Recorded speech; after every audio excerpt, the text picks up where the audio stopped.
What's up, everybody? It's good to see you again. I'm glad that you came back and joined us for another episode of Freedom Side Chats. Uh, we've been having some really good conversation, and I hope you've been enjoying. Share this right now. Comment what you want us to talk about, and we'll be sure to do that in the future. I'm excited for this conversation. We're continuing furthering our discussion about injustice, and we've talked about injustice in general. We talked about the Breonna Taylor case. We had a couple guests, Brother Jesse Short, Mr. Tim Tipton. We had that conversation. Then last week I did a recap of that conversation and kind of talked about how to have difficult conversations. But this week we felt it necessary to focus on the church and what is the church doing in this time as it pertains to injustice, as it pertains to all the things that we're seeing in this world right now. What is the church role? What is the church doing? Is the church doing enough? I think you're going to really enjoy this conversation. I got a great guest with me today, Brother Lauren White. He's here with me, so I want to allow him the time to introduce himself, kind of who he is and what he does. Go ahead, sir. All right, so I'm Lauren White. I studied political science at Xavier, got a bachelor's degree, and then currently I'm serving as a therapist. So I have my master's in clinical mental health. So advocacy, getting involved in terms of doing social activism, those are things that I enjoy and I think that are necessary in today's time. So, absolutely. Well, we are glad to have you, sir. So you can't call us uneducated in the comments because we got degrees up here. Well, he's got degrees. I'm getting one. I'm close. I'm in my fourth year, so we're going to get it. So I think we are ready to jump right into this conversation. We're glad to have Lauren, and I think we're going to have a good one tonight. So, Lauren, I kind of wanted to talk about what is and was the role of the church as it concerning injustice, like all the things that we've seen from back in the day to now. Well, when you think about the role of the church in terms of politics, to me, especially in the United States context, we have to go back to slavery, right? Because when we're looking at that, we think about how that the church was one of the primary ways that we were able to overcome injustice. You think about Harriet Tubman, you think about them different ones, even how they would use the Bible, right, as a means to teach people how to read, right? So the church was very active, especially for the liberation of black people in America. And even if you go down through the Jim Crow era, right, and you go even in today's time, some of the strongest advocates in the black community are the minister, right? A lot of times they'll get some of the information in terms of politics straight from the church. And politics is something, or religion rather, something that should shape your political view because it shapes your morality. Right? That is true. I think the church has played a major role, especially when you bring up slavery. I've heard a lot of people talk about slavery and talked about the Bible being forced on to slaves. But when I look at it, I think you could certainly say that some of them probably did not come with Christianity as their first faith. But then when you're in bondage, I think the Bible and Christianity showed its power in that moment, in that time, because you saw that this community were able to hold on and able to fight and continue to push through due to that very same book that was forced on them. The same scriptures that were being used to tell them that they should obey their master and yield to their leader, they also found in there that freedom was for them and that in Christ that they were free and that he would break their chains and that he would let them go. And they see this, and so the Bible, so the church in that way from that beginning for African Americans specifically was a very freedom-based idea. That we use that to speak of freedom, to speak of better, to speak of brighter days coming. Like Frederick Douglass, I believe, when he escaped from slavery, the way he taught himself to read and how he was able to communicate so well was that he read the Bible. Like as you said with Harriet Tubman, she relied on the Bible. She relied on prayer to guide her through those times when she was trying to escape and get others to escape. When we look at the civil rights movement, the church's was a central piece of that. That none of that happens if the church does not exist. If the National Negro Association of Preachers and Ministers does not come together and start to formulate these ideas, if Medgar Evers, if Martin Luther King, if Jesse Jackson, if Reverend Al Sharpton, all these people don't come together, you don't get the freedoms that we even have today. They built it on this idea of the Bible, that so many biblical teachings and phrases and scriptures are flowing through the ideology of black liberation and black politics. And I think you can't have American politics, and especially not African American politics, without referring to the church or the faith. I got two things I would like to say to that. One, when you look at the founding of this country, a lot of the people that came over from England, right? You look at the Puritans, you look at different ones that came, and the Quakers, right? A lot of them were trying to escape what? Religious persecution. Yeah. Right? So they came over with this idea that they wanted to be able to self-determine, right, what they believe, right? And even when you look at some of the political philosophers, one of the things that they would look at is they would look at the laws of nature and nature's God, right? So they were trying to figure out, and even, cause I remember when we were studying them, they were trying to figure out about how to establish, a system of government. And a lot of it, even when you look at some of the language that we use even to this day, in God we trust, right? A lot of it has this religious undertone because they recognize we are all endowed by our Creator with certain inalienable rights, among which are life, liberty, and the pursuit of happiness. So they're saying these are God-given rights that you have. But then you got this, what they call secularization, where they want to do separation of church and state, right? To where now you have to take off this religious identity that you have, and you got to be this free thinker. You got to be this individual that is amoral, right? You don't think about your, religious beliefs or the things that are central to who you are as a person. You have to shirk those off when you come into public life. But that shouldn't be the case. Yeah, I think it's interesting how central religion was in the framing of this country. As you said, in God we trust was a key part of all that, and that we're endowed by our Creator.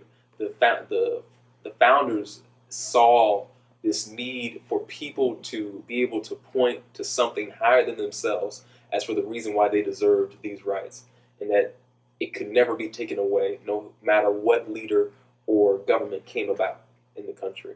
That these things were given to them by God, not by man, so that they can never be removed because God is higher than us all.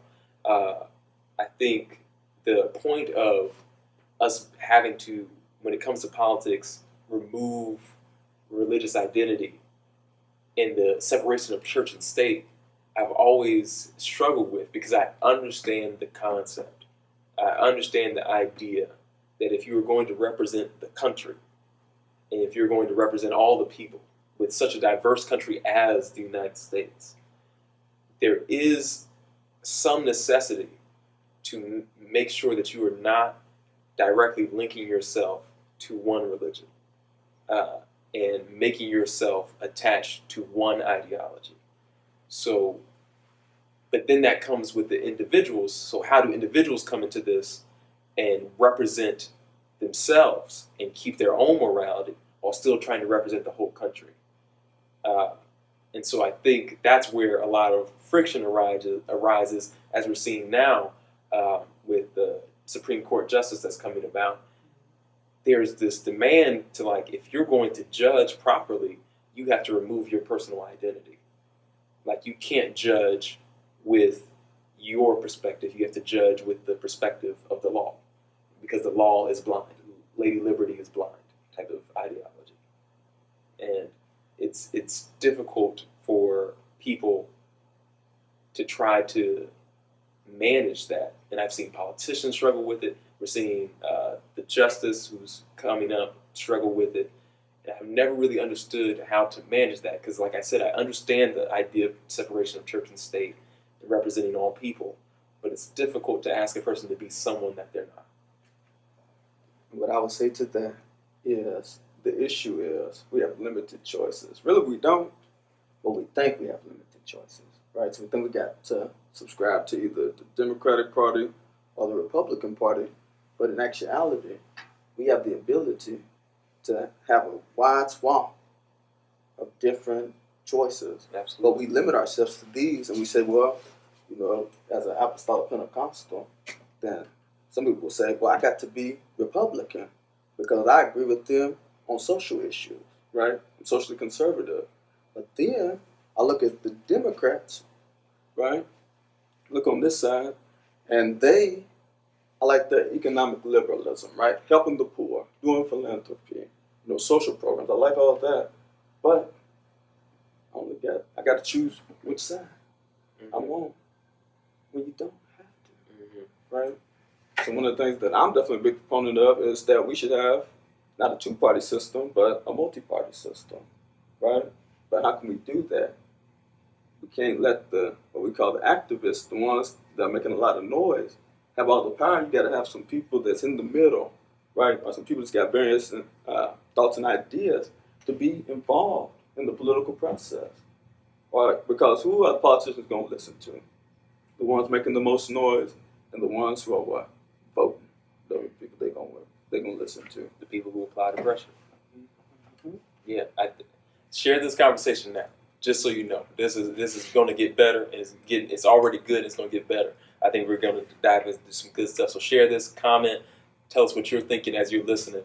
I think the idea of the two-party system and believing that I've never understood the idea that two ideologies could represent the whole country. That you could, with two groups, represent 360 million people. There's no way.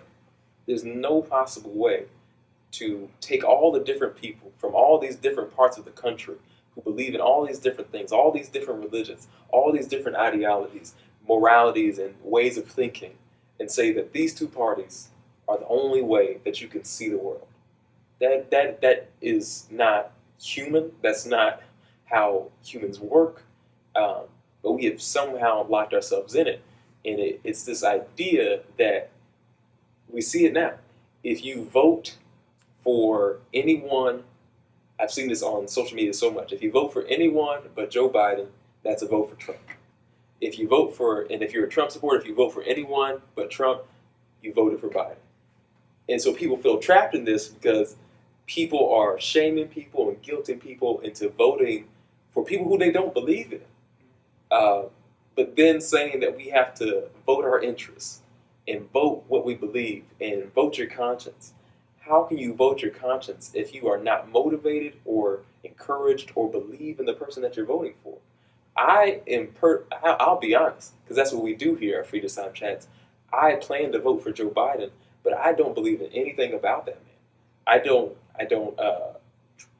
there's nothing about him that motivates me. There's nothing about him that gives me hope. So you're voting against Trump. Essentially, that is where I'm at, and I'm so disappointed that once again I'm in that situation, because we were in this same situation in 2016 where I felt obligated to vote for Hillary Clinton, even though I didn't like anything about her. I thought she was fake. I thought that she was inadequate. There was nothing about her that I enjoyed, but I did not want him to win, and I felt obligated because that somehow, by voting for her, I was helping the community. I was protecting people who look like me, and I feel obligated to do the same thing this time. And I just feel so exhausted with that. And so this leads me to understand more the people who don't vote, because for them, it feels like this all the time. It feels like they are given these two choices of people who they don't feel motivated by, who don't inspire them, who make them feel hopeless, and then they're being told that they have to vote because it's their duty. Why should I vote for something that I don't believe in? What is the purpose of my vote if it's not to vote for things that I think will benefit me and my community? So what I would say to that is it's about prioritization, right? So when I'm looking at it, like I said, the social conservatism, the economic liberalism, right? Is helping the poor more important to me than abortion, right? So if not, if abortion is more important to me, then I may vote with the Republicans, right? But if the helping the poor, so you got to prioritize because not all issues to me are the same, right? Mm-hmm. Not all issues are the same. Not every issue holds the same weight. Absolutely. So you got to figure out what is it. What is your issue? What is it, or your collection of issues that you have a passion about, and then that's where you put your voice, right? Because you're probably never going to find a politician besides yourself. No. That you run by yourself, right? That's going to agree with you 100% of the way. So you got to figure out what is it for you, and then you got to look at the purview, right? So what does the future hold, given the agenda of this individual, right? And I think what we've been trapped in the church is, we talk a lot about evangelicals, right? And I don't like to categorize a particular set of people, but we talk about them and how they support Trump so much. That's because of what? Social conservatism, right? Gay marriage. It's about abortion, right? It's about, for some, maybe gun rights, things like that. These are issues that are important to them, right? But again, the other side, like when we want to cut, have brakes on the rich, do different things like that, that's not as important to them. And I think that is one of the things that we can't get trapped in as the church, is just looking at these certain issues because they're going to push them, right? They're going to push.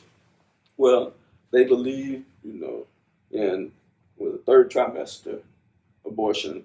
They believe in gay marriage. They believe in this.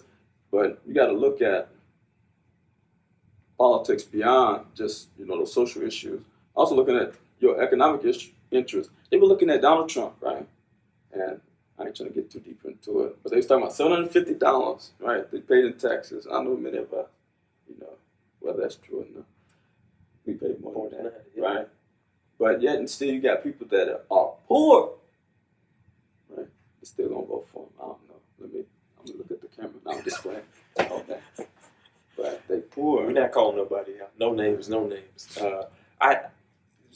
See what's interesting and why this two-party system still irks me at times is that is a perfect example. The tax loopholes that Trump took advantage of to get that $750 tax payment are policies that were created during the Obama administration. These are loopholes that were created by people who we said represent us or represent the people, and then gave him that opportunity. I mean, it is this cycle where you start to see, like, I don't know what am I voting against? Because every time I turn around, the exact thing that I voted for you not to do, you did, and then pointed the finger at them for doing. The hypocrisy, the double moves, the trickery, the old school politicians saying one thing and then doing the other, it is so confusing. And then you have the church in this, and so we come to the church now. So, like, what is the church doing? Is the church doing its job when it comes to injustice? When it comes to politics, I don't know. I don't know, because you have this one side of this one segment of the church who I don't think talks about politics at all. I think they would prefer to refrain from anything controversial. They wanted people to feel good. They want them to know that the Lord loves them, that He cares about them, and that they're going to make it to heaven when it's all said and done, and Jesus is the healer of the world. And that's all they do. Then you have another group who they use the pulpit as a soapbox to preach about social justice. So the message is they just make the Bible work in a social justice framework. So it's like taking the idea of social justice and then inserting the Bible into it, so to make the Bible work for that ideology, not putting the Bible into social justice and making social justice work for the Bible. But they're just using the pulpit to preach their own agenda that is not Christ, just what they believe that the world should be doing. And then you have this other group who is just uh, they talk about politics, but it's like they have this like agreement with the politicians where it's like, I'll bring you in, you scratch my back, I scratch yours. You come in, I let you talk to my congregation, and then you help me get that tax write off. You help me do such and such, and then we're all good. So it seems like everywhere you look in the church, where are our honest actors? Who is really taking the mantle of doing politics and using the platform of the church the way that it was used with MLK, with those names that we mentioned before, where the Bible and the faith were central to the walk and to the pursuit of freedom, but it was not used as a weapon. It was used as a guide. So this is what I'll say. You don't gotta be a politician to be political. I think that's the other thing that people fail to recognize. There's so many different small things that you can do, right? You want to get out the vote, right? You can, even some of the things that you were talking about earlier, I think sometimes we look at the national stage, right? So you got international politics, you got national, you got state level, and you got local government, right? And a lot of times people fail to recognize that they can have a greater impact on the local level than they can on the national level. So you see people, they're worried about Hillary Clinton, Donald Trump, Joe Biden, right? And they're worried about the Congress. But at the end of the day, there's going to be laws made at city council, right? There's going to be laws or things happening in your, what do you call that? Your neighborhood association Neighborhood, yeah. that's happening, right? There's things that's happening in your little city, in your little apartment complex thing.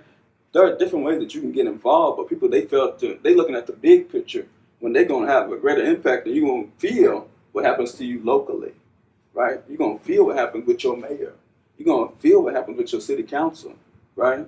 So that's what we're seeing with Kentucky, right? With Daniel Cameron, whatever his name is, right? Mm-hmm. They're looking at him, and they say, oh, he's the attorney general. When it came down for them to make a big decision, I don't follow it like that. He the one that had the power, right? It wasn't Donald Trump. And he was elected. It was him, right? But he was not with the interest, right? So my thing is, get in there, right? But then the other thing I think we do is we want somebody else to do the job for us, right? We want somebody else to do the job for us. So, and you put your faith and confidence in a man to do the job instead of you getting in there, right? You making the policies, you going to the meeting. Because I tell you, I remember at different things I would be involved in. I did the Ohio State House. And I remember they were talking to us, politicians don't make the laws. The Ohio Legislative Commission does.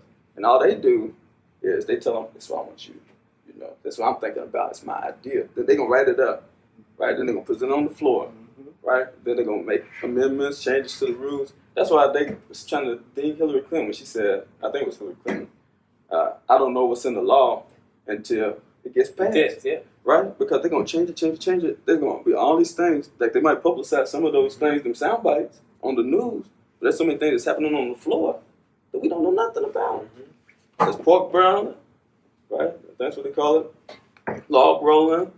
There's quid pro quo. There's backdoor meetings, right? It's happening that we don't know nothing about. And what I was thinking about earlier is they in the same bed, right? But they got to act like they argue, on the outside, right? Because especially in Ohio, we don't expose nothing. Now, if you're a Democrat, you can't do nothing because, especially legislatively, so you got a Republican, right? Because they the majority. So majority's going to win, especially in voting. So you got to know the rules.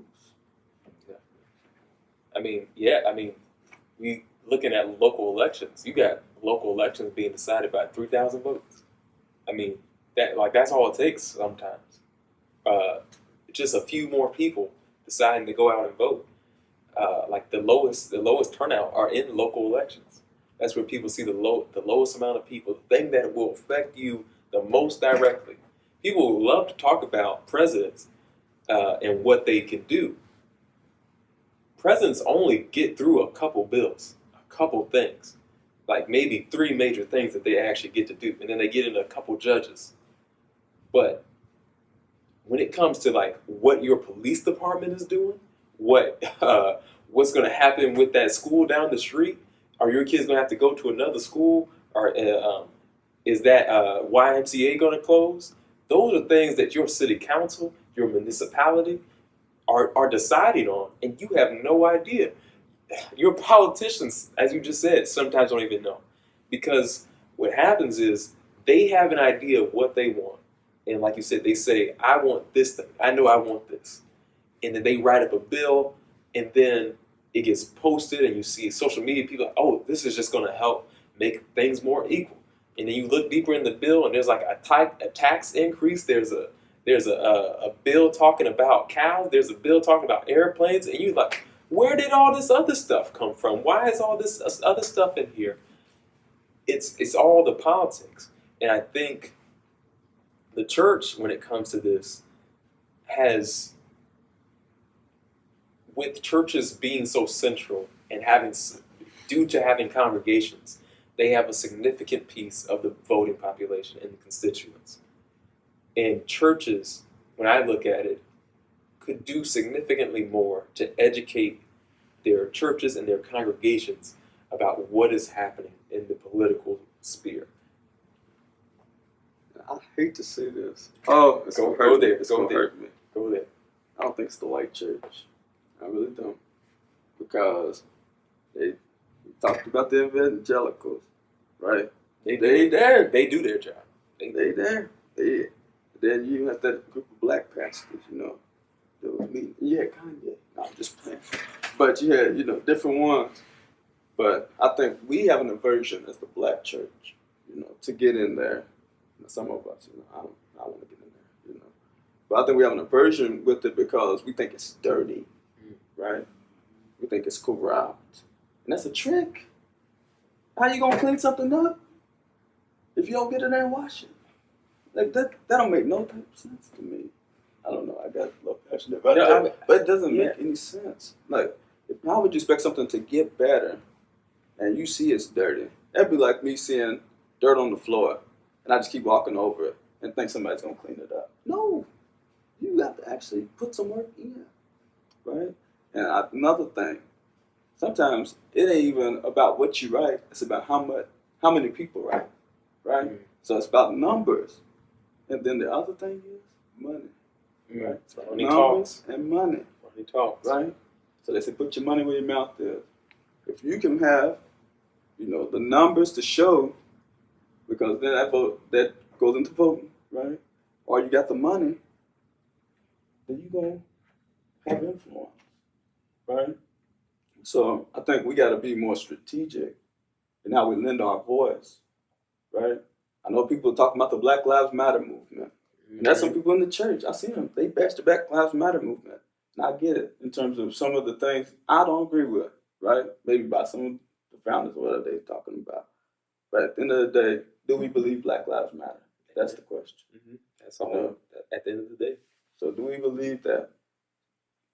And I heard Jamal Brown, he was talking about how that people, what they're doing is, you know, they're making an issue with that, you know, with some of the beliefs that they have. And then he was talking about how that we don't like to be involved in something that we're not in charge of. Right? Talk about it. But sometimes you ain't the best person to bring about change in the community. It should be the people that are locally situated there to make the change. Right? It should be the people, and that's where our role is as the church. We are the ones that's got the pulse on the people. We're right there. Because they right there. They come. Who do they come to when they're in trouble? Right? I know y'all probably do community outreach, stuff like that. So y'all know the plight of the people. Mm-hmm. But yeah, we want somebody that's making 6 figures, right? To try to understand what's going on at the local level. Don't make sense. You as the church, as a local church, you know who sleeps on the street, on the corner. You know who the drug dealers are. You know the single mothers in your neighborhood. You know the drug addicts and the alcoholics. You know who those people are because they come to your church. Their family members come to your church.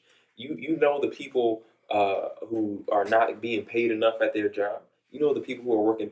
You know all these things that are political, that are influenced by politics. And I think one thing about the church is, I can only speak to the black church because that's all I've ever known, is there is a celebrity of politics that we enjoy. So we like the glamour of the MLKs. We like the glamour of the Jesse Jacksons, the speeches, the preaching, the way they carry themselves, the smoothness, how cool Obama was. Like we like all those things, and we don't look for substance. We don't look for like what are you actually doing? I heard that speech about we believe and hope and peace, and we're going to bring change. What is that change? What policies, what laws are you trying to pass? What are you actually advocating for uh, in the church? And I think we get so caught up in the idea, the celebrity, the figure of a politician, the figure of activism, and the pride and the power and the prestige that comes with being involved in those things, that we miss the real point of it all, which is to do things that will help the community.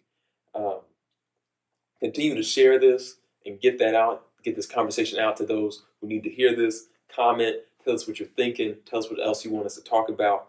I think this gets us into a conversation about why I think some people don't really like church as it currently is functioning.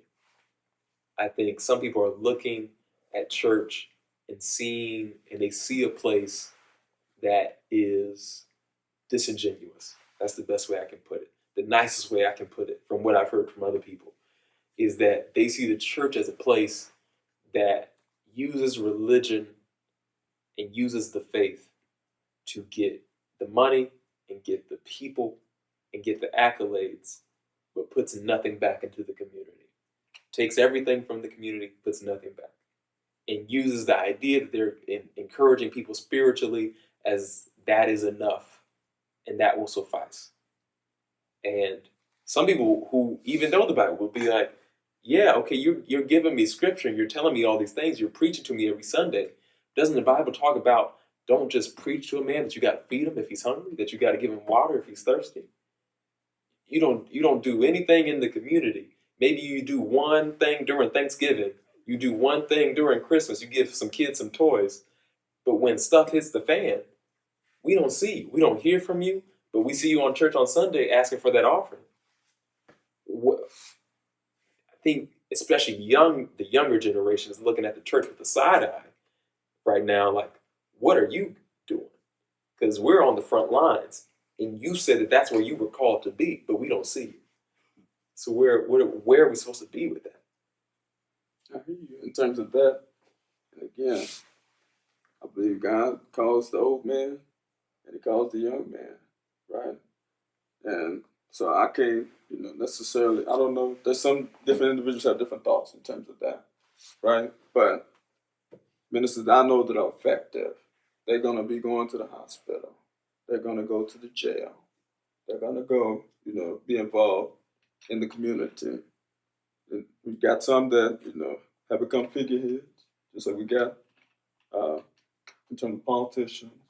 But one thing I did want to note is that politics is about the distribution of resources, right? One of the definitions that they gave us that I love is about who gets what, when, and how. All right? So remember that.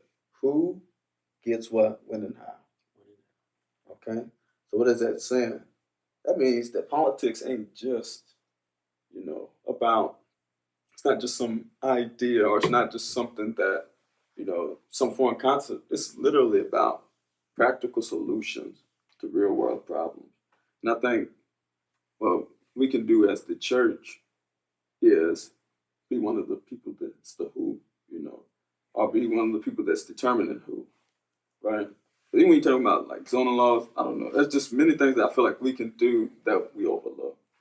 So, but in terms of that this generation feeling like that, that we are not active, or that the church is just trying to get. I've been a minister for 13 years, and trust and believe, I ain't got no riches doing that. Okay, so I think that there are some people, that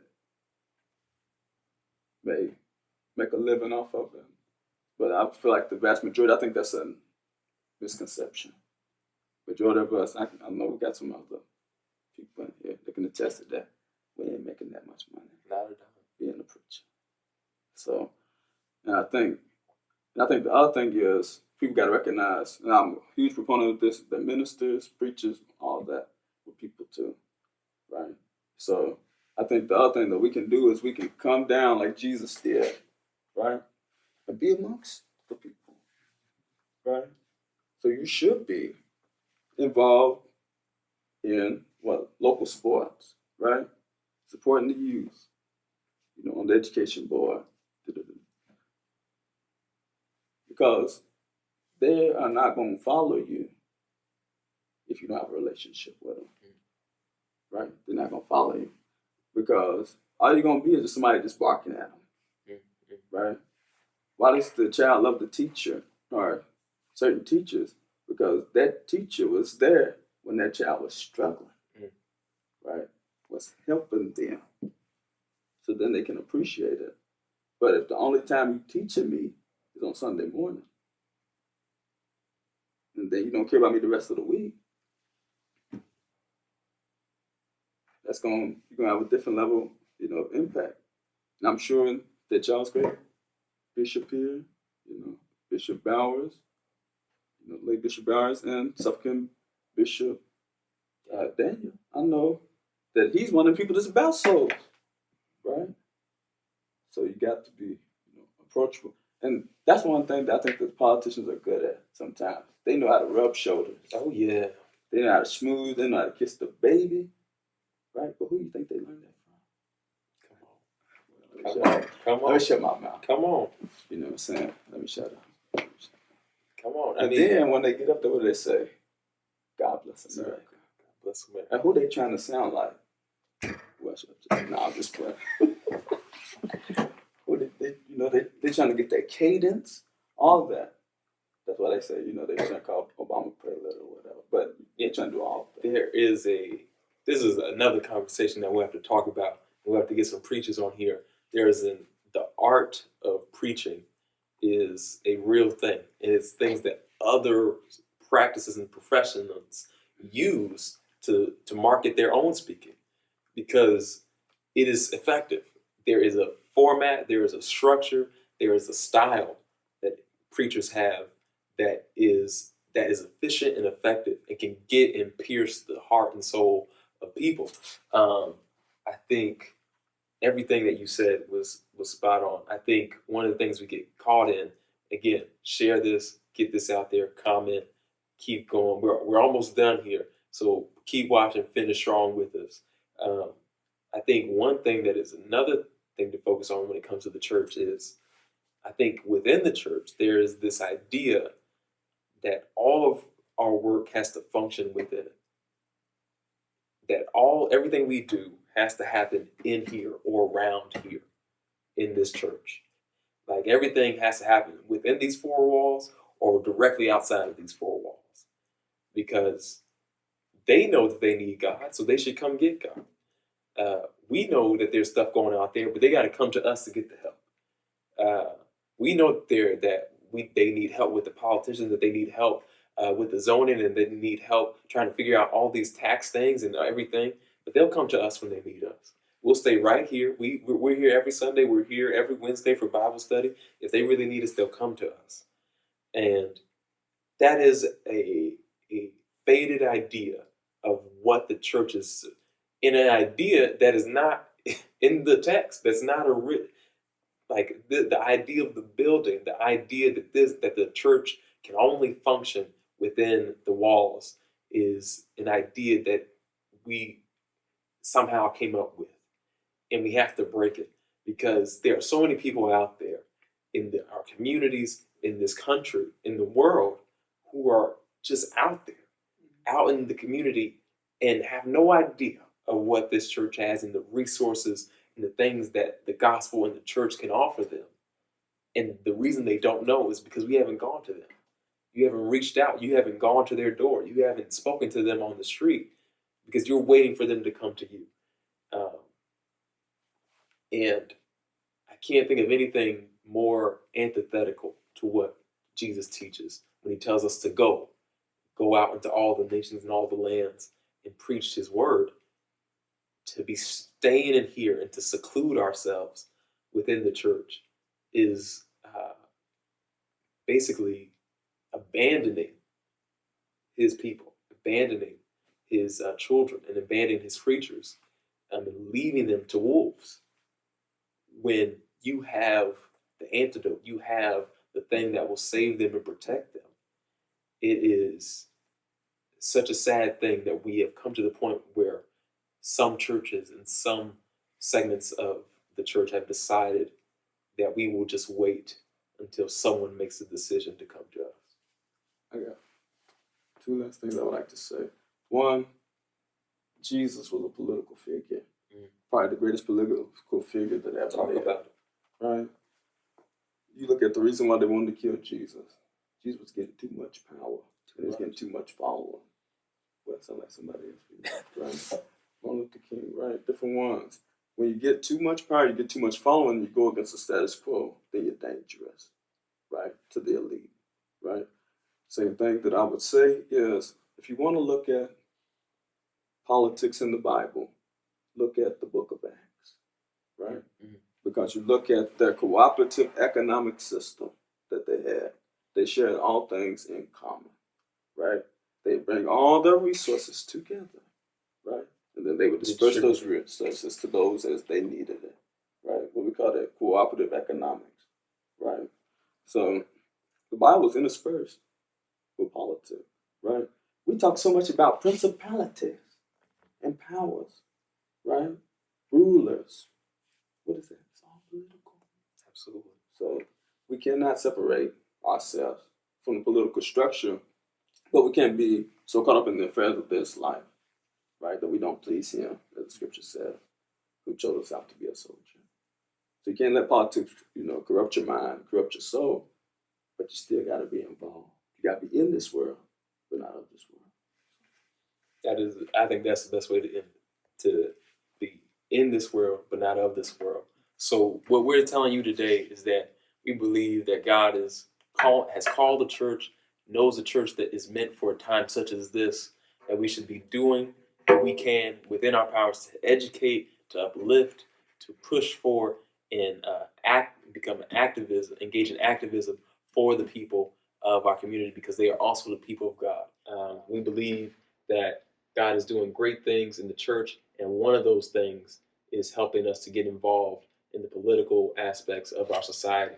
I want to thank you all for tuning in. We want to thank Lauren for joining us, bringing some straight knowledge for us this evening, and really talking to us about what's happening, what the church's role is, and all these things, and what we should be doing.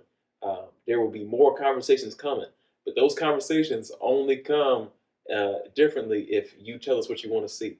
So we could keep coming up with ideas and doing things, but we really want to produce things and have conversations that you want to hear and that you want to see. So please comment what you want to see, what you want to hear us talk about. Do you want us to bring Lauren back for a different conversation? Do you want us to bring anybody?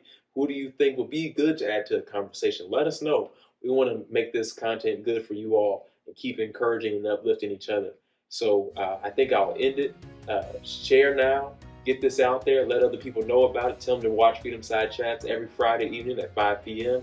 and watch it whenever they can. There are other episodes to watch.